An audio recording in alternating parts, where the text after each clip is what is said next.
This is the story of the 12 sons, or the 12 tribes of Israel. One of Israel's sons was called Joseph.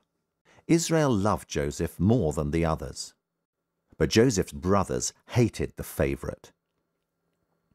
One night, Joseph had a dream. Joseph's sheaf of corn stood up, and his brothers' sheaves bowed down to it. When Joseph told his brothers, they became very angry. In another dream, the sun, moon, and 11 stars bowed down to Joseph. This time he told his brothers and his father, who also became angry. The brothers traveled with the sheep to find good pasture. Israel asked Joseph to visit his brothers. Eventually he found them. When the brothers saw Joseph, they said, "Look, it's the dreamer. Let's kill him." "No, don't kill him. Put him in the well and leave him." They planned to cover Joseph's coat with blood and say that he had been killed by a wild beast. Then they put him down a well. Soon merchants came by, traveling to Egypt. "Why don't we sell him?" So they agreed a price, and the deal was done. Then they brought the blood-stained coat to their father. "My son has been killed by some wild beast," cried Israel. Joseph arrived in Egypt and was taken to the slave market. He was purchased by a very important man called Potiphar. Joseph was taken to Potiphar's home, where he was a servant. As time passed, Potiphar put Joseph in charge of his whole household.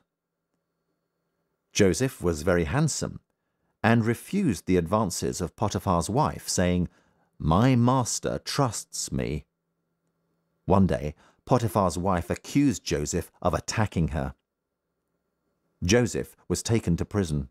In prison, the Pharaoh's butler and baker both had dreams. The butler saw a vine with 3 branches and 3 clusters of grapes. The juice ran into a cup, and he handed the cup to the Pharaoh. Joseph said, "The 3 branches are 3 days. Then you will be restored to your position as butler." And that is exactly what happened.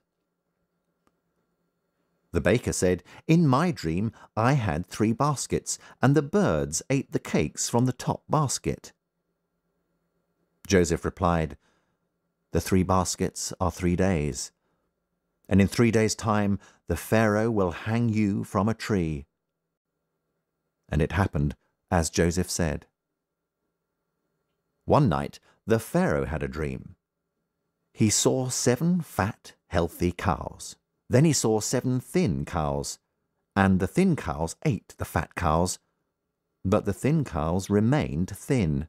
The Pharaoh also saw 7 good ears of corn and 7 thin ears of corn, and the 7 thin ones swallowed the 7 good ones, but still the thin ears remained thin.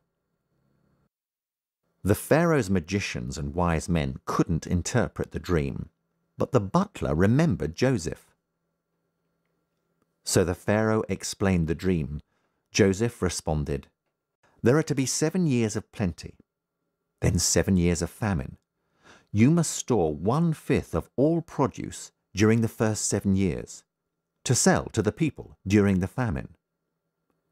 The Pharaoh made Joseph the prime minister of Egypt, and Joseph stored grain for the next 7 years. When the famine began, Joseph sold grain to the people.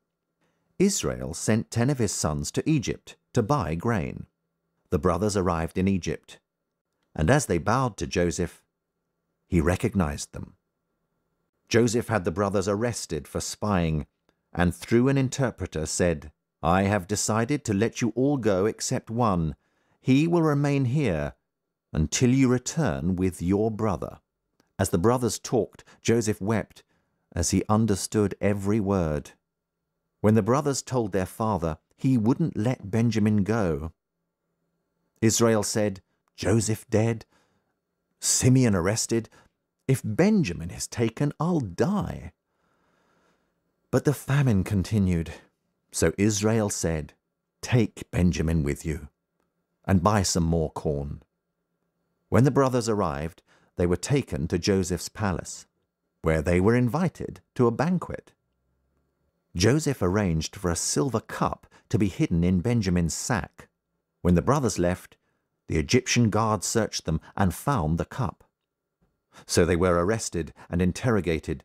Then Joseph spoke in his own language, "I am Joseph, your brother, whom you sold as a slave." When the Pharaoh heard of this, he invited the whole family to Egypt. So the brothers went home and told their father. On the journey to Egypt, Israel built an altar and worshipped the Lord. That night, God spoke to Israel, "In Egypt, I will make you into a great nation before I bring you out." So it was that the whole family traveled to Egypt. When they arrived, Israel prayed for God to bless the Pharaoh. 17 years passed, and Israel made Joseph promise not to bury him in Egypt. So finally, when Israel died, they buried him in Canaan. When Joseph returned from the burial, the brothers thought he would seek revenge, but he forgave them, saying, "What you planned for evil, God used for good." Joseph said to his children, "Bury my body in Canaan." And they did. When Joseph died at the age of 110 years,